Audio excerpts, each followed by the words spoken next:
Hey everybody, you're watching ABC News Live. Special continuing coverage here of the release of the report by Special Counsel Robert Mueller to the Attorney General Bill Barr, and of course the bombshell developments over the weekend. The 4-page summary. I'm joined by our senior investigative correspondent and Justice Department reporter, Mike Levine. We have the team from the White House to Capitol Hill as well to get the latest reaction. A lot to dig into today. We know you have a lot of questions. Our team has been out around town here in Washington talking to tourists to this town today, visiting their members of Congress, getting their questions. We'll get to some of those in a second, but want to start again with those headlines that Special Counsel Robert Mueller found no conspiracy on the part of President Trump or his campaign to collude with the Russians in the 2016 presidential election, and also made no decision on whether he obstructed the investigation. That causing a lot of controversy today, as you saw there, dominating the headlines today, Mike. And this is a story that you have been immersed in from the beginning. You were at the Justice Department yesterday when this all came down. What was it like there inside as this news came out after so much anticipation? It was super intense. It was stressful. There was buzz. You could sort of feel, on Friday, you could feel that something was about to happen. Then he issues his first notification that what came out yesterday would be coming.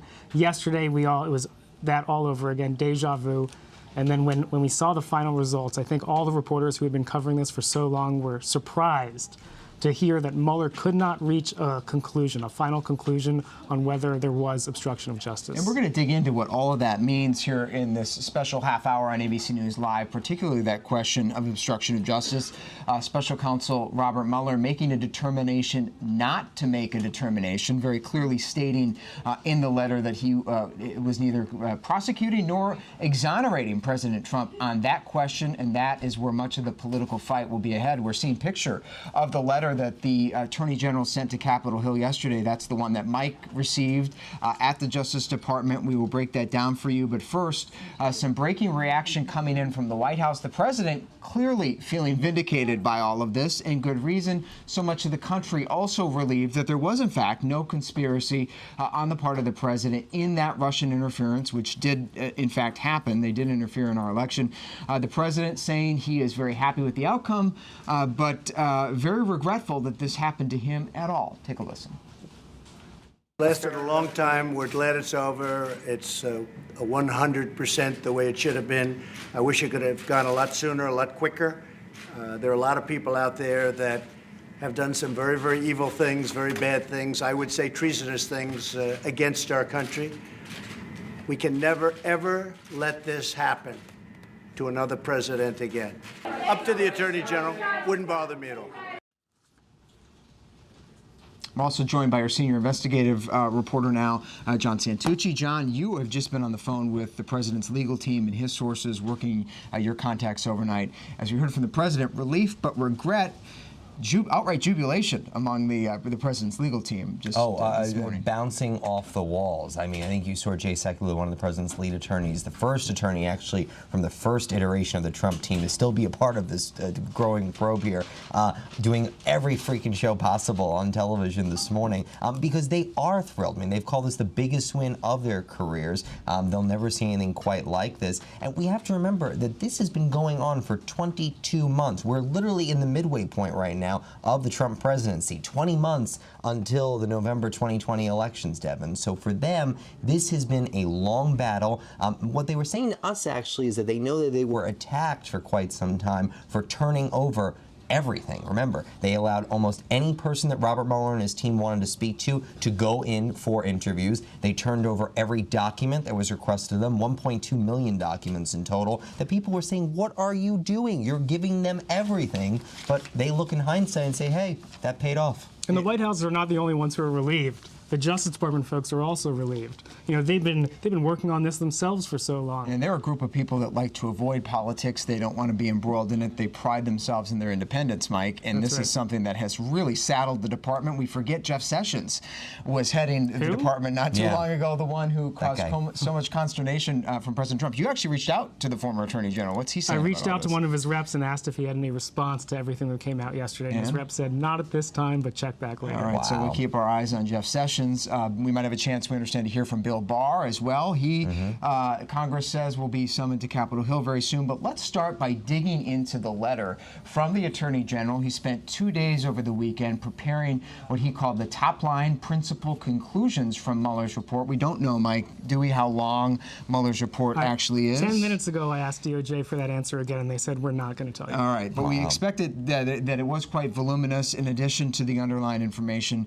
And let's just tick through some of that right now, starting with this first question of conspiracy. And Mike, you can help us walk through. We have the first quote from the report, perhaps the most interesting and significant. The special counsel's investigation did not find that the Trump campaign or anyone associated with it conspired or coordinated with Russia. That's a significant top line. No collusion, no collusion, no collusion. Feels like a Donald Trump rally right there, Mike. He's right. It seems like he's right about that. Mueller said that through his investigation, he found no evidence to establish that there was coordination between Russians and members of his campaign. And John, on the second question in the letter, and I think we have this quote as well, the question of obstruction, the Attorney General said that while Robert Mueller chose not to offer a conclusion, he was going to make a conclusion. Bill Barr was making a conclusion, and he said there was no obstruction in his view. And I think we're going to have to see when and if we get that full report, as soon as Mike can figure out how many pages it is, if we actually learn what information the special counsel's office was taking under consideration. We can sort of figure that out, right? It's going to be something related to the firing of James Comey. Going to have to probably question what happened around Michael Flynn and conversations that the president was having to, go easy on that guy was sort of the quote that we heard around that time. But also we have to remember, there was obstruction by a tweet. I mean, he was communicating with witnesses actively involved in this probe for the 22 months here. But for now, no prosecution. Hold that thought, Mike. We do want to go to the White House now, where our chief White House correspondent, Jonathan Karl, is joining us. John, you were just in the Oval Office on the president's first day back in public after the news broke there in the West Wing. What's your take on his mood? He's obviously seemed happy, but also sort of angry. He's been kind of gruff about this whole thing. Yeah, and not particularly chatty about this. I was actually in two events representing the TV poll. The first when they signed the statement, the proclamation on the Golan Heights, and I asked him several questions about Mueller, so did other reporters there, and I finally got him to answer one question as he was walking out, which was, simply, do you think that Robert Mueller did an honorable job? I mean, given that he had said such terrible things about Mueller, and he said yes, he did. And then in the Oval Office, I asked him if he still thinks that the Mueller investigation was a witch hunt, or if he think they at the end did a good job. And at that point, he got a longer answer. He said they went on too long. They ultimately got to the right conclusion, which was the only one that they could. But then you're right, an angry diatribe lashing out at unnamed people who he said did very terrible things during the course of this. And the line you hear from him, and I think you're going to hear a lot, Devin, is that no president should ever have to go through what he went through. Now, what he means by that, I don't know. Is he talking about changes in the special counsel regulations so we can't have special counsels anymore? What exactly is he talking about, and who now does he want to investigate on the other side?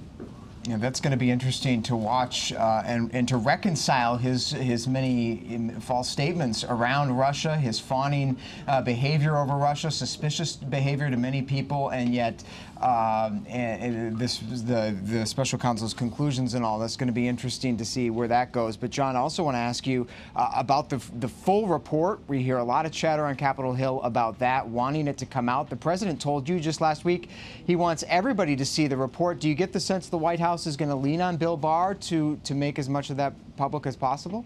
No. The president was asked again today if he wanted the report to be made public, and he said it's up to Bill Barr. In other words, no leaning on Bill Barr. Barr can do what he wants, but he won't. He won't get in his way.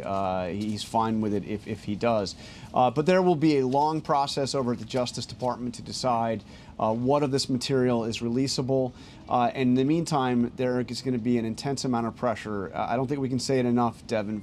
420-0, the House of Representatives voting that the report should be made public. The president himself telling me on Friday that he would like to see it, and tens of millions of his supporters would like to see it, saying today he has no problem with it being released.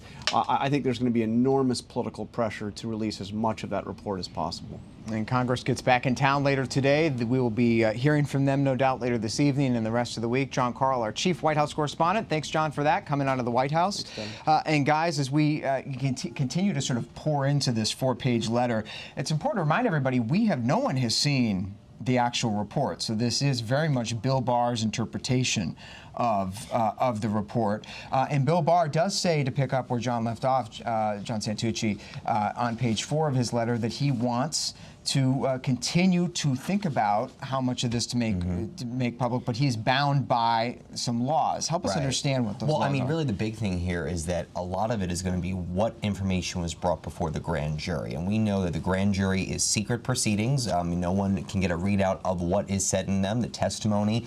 So that's going to be a question of how much information they can actually give that was presented to the grand jury, and interviews that were done before the grand jury. And let's talk about that for a second with both of you guys. The volume of this report, we may not know how many pages it was, but Bill Barr's letter did present a snapshot of the scope. I think we have a by the numbers graphic, and let's take a look at that. Mike, this was very striking to me. The amount of interviews, subpoenas. John, you also 500 interviews, 2,800 subpoenas. We saw nearly 500 search warrants. I mean, this was a long and massive list that was for there. And I think the biggest thing that stood out to me, Mike, is that, you know, for those of us that have been working on this story and we were trying to piece together what Robert Mueller is working on, what I take away from that, out of the 500 interviews, maybe I could total up about 100, something like that, but it really goes to prove the integrity by which Robert Mueller did this investigation, that we have no idea of everyone who went and met with him. But it also goes to one of the other reasons that the Justice Department is not going to be willing to release some of the information, which is ongoing investigations. We don't know, between those subpoenas and interviews, what other threads did they pick up that they're now pursuing? And the Justice Department is not going to be releasing that information to Congress. Well, and the other thing that stood out to me, Mike, is that, you know, from all that information he collected, one of the things that is in the 4-page letter, it's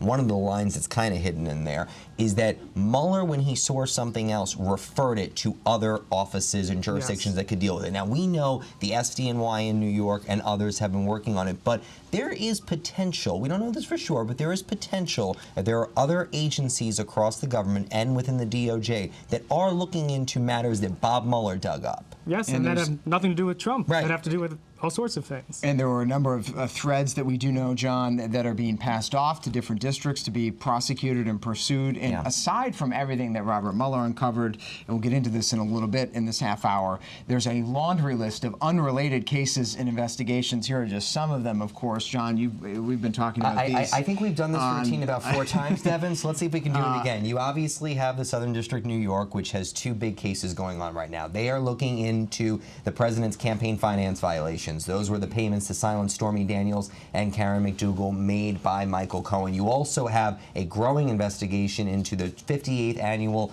Presidential Inauguration Committee. That is the team that put together Donald Trump's celebration when he took the oath of office in January of 2017. And then let's not forget the trove of state cases. We know that attorney generals from New York, New Jersey, Maryland, and the District of Columbia, yes, there is an attorney general for the District of Columbia. Fun fact we all learned when doing our homework here. They are looking into Donald Trump as well. And forget the House and the Senate.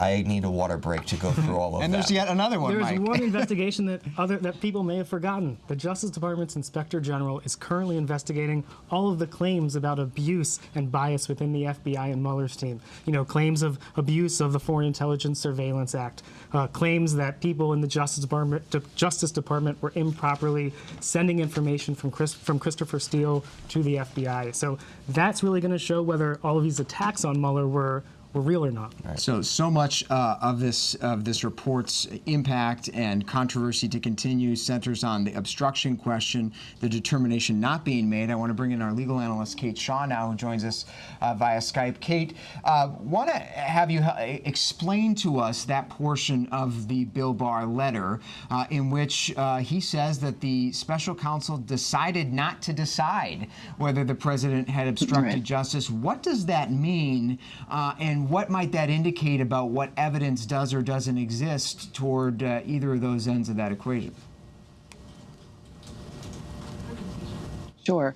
Well, so the special counsel regulations are pretty general. And I think that Mueller was very much within his rights to essentially decide not to decide, to sort of say, under these circumstances, when we have this big, open constitutional question about whether the president can be indicted at all, and we have Justice Department policy holding that the president can't be indicted, and you have evidence pointing in both directions, under those circumstances, I'm simply not going to make a determination one way or another. Now, we don't know exactly how Mueller frames it in his report, but that's how Barr frames it in what we saw on Friday. Or yesterday, I guess we actually first saw the letter. So what is hard to know is what Mueller intended with that non-decision decision. Did he intend to sort of pass the ball to Barr, which is essentially how Barr responded, or did he rather mean to say to Congress that we haven't enough evidence to recommend indictment? It's a sitting president. That might not even be possible. But impeachment, high crimes and misdemeanors, that's a different set of questions. So maybe, and not that Mueller intended with this report to recommend impeachment, but that he essentially meant to hand Congress his findings and let Congress make the determination over whether to pursue impeachment. Now, that's not, if that's going to happen, it's going to happen after fighting, I think, over the original report. But Barr essentially interceded, is how I read this letter, and said, we're not going to sort of allow this kind of to go directly from Mueller to Congress. Instead, I'm going to make a determination that there wasn't obstruction of justice. And let me say one more thing. It's a little peculiar that, you know, after 2 years, this is essentially the conclusion that Robert Mueller and his team come to. And it only takes a couple, you know, essentially the weekend for Barr to decide that he can make a determination that no obstruction occurred. And as far as we know, neither Mueller nor Barr had the advantage of an actual interview with the president, whose intent and state of mind would, of course, be central to the question of whether he, in fact, obstructed. Well, we actually learned that 3 weeks ago is when Attorney General Barr learned that Mueller was not going to be reaching a conclusion here. And if you look at Barr's letter that he sent yesterday, he does say that there was some evidence pointing to possible obstruction, but that there wasn't enough evidence to bring a charge. And there are Justice Department guidelines that say that you bring charges not when there's some evidence, but when there's enough evidence that you're confident that you can convict.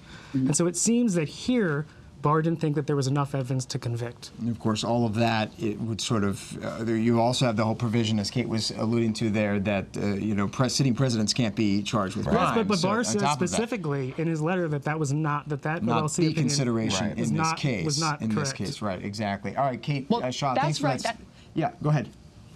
Oh, just one thought, which is that Barr says that didn't figure into his analysis, but I don't think we know whether it figured into Mueller's analysis, right? At least as I read this letter, we don't know whether that thumb on the scale was, you know, important as Mueller decided what, if anything, to do on obstruction. That's a great point, Kate. Thank you for that. Stand by, though. We're going to come back to you in just a second. We did go out on our Erica King went out on the National Mall just a short time ago, talked to people from all across the country about what questions they might have for these fine experts, and Kate Shaw and our Catherine Falders, who joins us on the Hill, about all this news. Perhaps you've got some of these questions in your mind. We're going to go through some of them now, but I want to start with a question from Spencer Hassler from Knoxville, Tennessee. Here's Spencer. We know there's no collusion, but my question would be, what is Congress going to do next?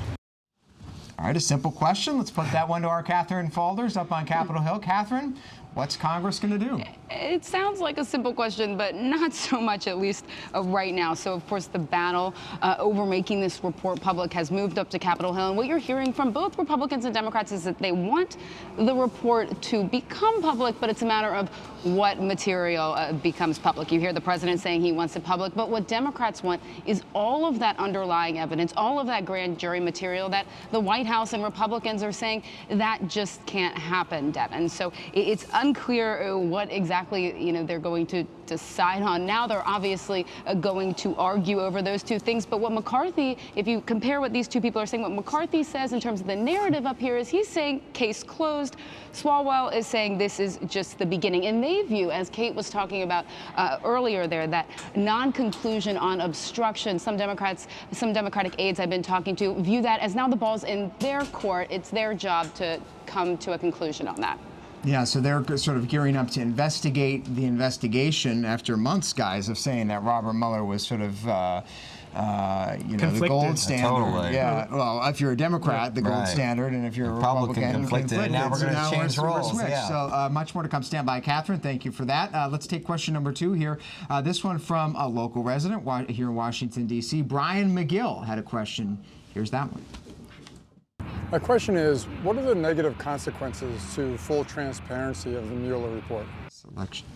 All right, so it's a fair question. A lot of people asking that. We hear Bill Barr in his letter. We've heard from pundits across the channels the past few hours that there is serious concern about releasing the full report. Mike, what might some of the negative consequences be? When you talk to folks inside DOJ, there are really three things that are implicated here. One is they say that there are all these ongoing investigations, some that we may not know about, and those could be impacted by releasing certain information. So sources and methods, information, perhaps potential Well, that comes into the leads. second thing, which is classified information. Right. Right. Okay. Sources, methods, they hold those. Those are the biggest treasures. They would never release that. And then there's also the issue of whether information derogatory to someone who has not been charged should be released. Deputy Attorney General Rosenstein has been saying for weeks now, trying to telegraph to the public that the Justice Department will not release information negative to someone who hasn't been charged. In other words, if they've amassed some unsavory information about President Trump in the course of investigating him, they should not release it according to the guidelines because they decided not to charge him. They wouldn't want to sully him, and so perhaps there's that consideration as well. Yeah, I mean, I think actually, for me, having eat, slept, breathe this whole thing every single day, I actually think the best answer I heard on that was Chris Christie speaking to George Stephanopoulos on This Week Sunday, and he said that if you looked at what we learned from an independent counsel with Ken Starr versus a special counsel, when the independent counsel came out, and Devin, you had all the books out the other day showing our viewers what it looked like. The independent counsel's review was crazy. I mean, it was a really massive stack of information, and what Christie said is that the Starr report, basically crucified people that were not going to be charged because all that information was released. In this case, because of how the guidelines are different, you're not going to see a lot of that information if the special counsel chose not to take action. And DOJ says that they don't want to do what James Comey did, in 2016. With Hillary Clinton, and that's what Christie said exactly too. Yeah. that. But is there ever a case, Kate Shaw, our legal analyst here, where the public interest might override these guidelines that govern your everyday case? But this is certainly not that. Right. Well, so, maybe the extraordinary case is when the president is the subject of the investigation, right? So if DOJ, as a matter of policy, says, look, if we're not going to be able to charge someone criminally, we're not going to release derogatory information about them, that policy certainly makes some sense.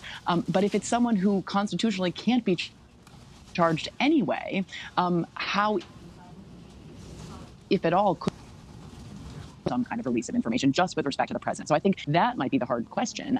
If indictment was never a possibility in the view of the Justice Department, at the very least, it seems to me that Congress, that, the body that does have the constitutional power to, potentially, wield this ultimate sanction against a president, should be at least allowed to look at the findings of an investigation. And arguably, the public is sort of the ultimate party to whom a president is accountable. And so that too is an argument for giving this information to the public, even if it would be inappropriate in the case of any, mere mortal who could be subject to regular criminal charges, but is not going to be because the evidence simply isn't there. Yeah, and foot the bill for the whole thing, too, north of at least $25 million. Yep. We do expect it was much higher, so perhaps that. Thanks for that, Kate. Stand by. Let's take another question. Democrats out there pretty downtrodden today, for hoping that Bob Mueller would have stuck it to the president they didn't like. Here's another question from one of those. Julie Ramirez here of Washington, D.C. Let's take a listen. Our president has a tendency to waste a lot of time and resources on the wrong things. I'm curious, what he's going to shift his focus on. All right. What's he going to spend his time doing, John Santucci? Okay, well, could you press the crystal ball button so it pops up? Okay, so here's the reality. And when I saw you ask this question, I was like, Devin really hates me. But the reality is this. There is two different frames here. The team at the White House, what they want the president to do, and what reality is what he's going to do. What they'll want him to do is they're going to want him to talk about immigration reform. They're going to want him to go back on health care. They're going to want him to champion the bipartisan passage of the first real criminal justice reform we've seen with the First Step Act. Okay, that's the want. The reality, Every single day for the next 20 months, we are going to hear of the wasted time we spent on this witch hunt that cost more than $25 million. He has a big rally, Devin, as you know, Thursday night in Grand Rapids, Michigan. Get ready. He is going to blast Democrats. He's going to blast Robert Mueller at any chance he gets because, as he believes, he is completely and totally exonerated. This was a witch hunt. It was out to get him, and you need to send him back because otherwise someone else can do this again to a president. Those are all great points. Is he going to shift his focus at all to pardons? A lot of people are wondering now. Now that there has been determined no criminal conspiracy, he's been exonerated by his Attorney General on obstruction. Is the president going to look at the rest of his associates who were indicted? Some pled guilty, some put behind bars. Is he going to exercise that power? We spoke to Jay Sekulow, the president's lead attorney, for our podcast, The Investigation. That episode is going to launch tomorrow, so you can take a look out for that. But we asked him that. Has that come up? Has it been discussed? And Sekulow has repeated what we've heard from him and from his co-partner on the case, Rudy Giuliani, that it has not come up. It has not been discussed. But you have to imagine for the individuals that have been loyal to Donald Trump, that's a key word for him. Could he seek to reward them for their loyalty, like Michael Flynn, like Roger Stone? It's possible. The one person that I can almost guarantee, and I don't want to really read Donald Trump's mind too much, but this one I will take to the bank. I don't think Michael Cohen's getting a pardon. I bet we can count on that. We are running out of time, though, guys. Want to go back to the Hill real quick and bring in our Catherine Faulders, because Catherine, the next beat in this story, all the political fighting aside, the speculation about pardons, is going to be to hear from these principal actors themselves. They will appear on Capitol Hill first, in all likelihood, Attorney General Bill Barr, and then potentially, right, we could see Bob Mueller subpoenaed? Yeah, I was just talking to a Democratic aide about this before I came over here, and that's what they want. They want them both up here on Capitol Hill. They want to hear from Bill Barr on this summary that he wrote, and they want to bring Robert Mueller up here to discuss his full report. So they are sticking to that line. You will continue to hear that from them up here. But in the meantime, as they continue to talk about this, and by the way, those close to the president tell me that they almost hope that the Democrats keep talking about this investigation and all the future investigations that they want, because as John notes, the president will capitalize on this in his rallies until 2020. So we will, exactly. So we will be hearing more about that from the Democrats. And then, of course, the White House still has to respond to a Nadler sweeping investigation into Russia ties. And they're expected, I believe, to do that sometime this week. You can imagine probably how they'll respond. So we're waiting on that as well, Devin. All right, much to follow up on. Catherine Faulders for us and Catherine Hill. Our thanks to Kate Shaw, our legal analyst, joining us remotely as well. John Santucci, Mike Levine, great to have you guys here as well. All eyes on the president's campaign rally Thursday night this week out in Michigan. We expect to hear much more about these big developments in the Mueller probe. Thanks for watching this ABC News Live special coverage. Much more to come here on ABC News Live and at abcnews.com. I'm Devin Dwyer in Washington. We'll see you next time.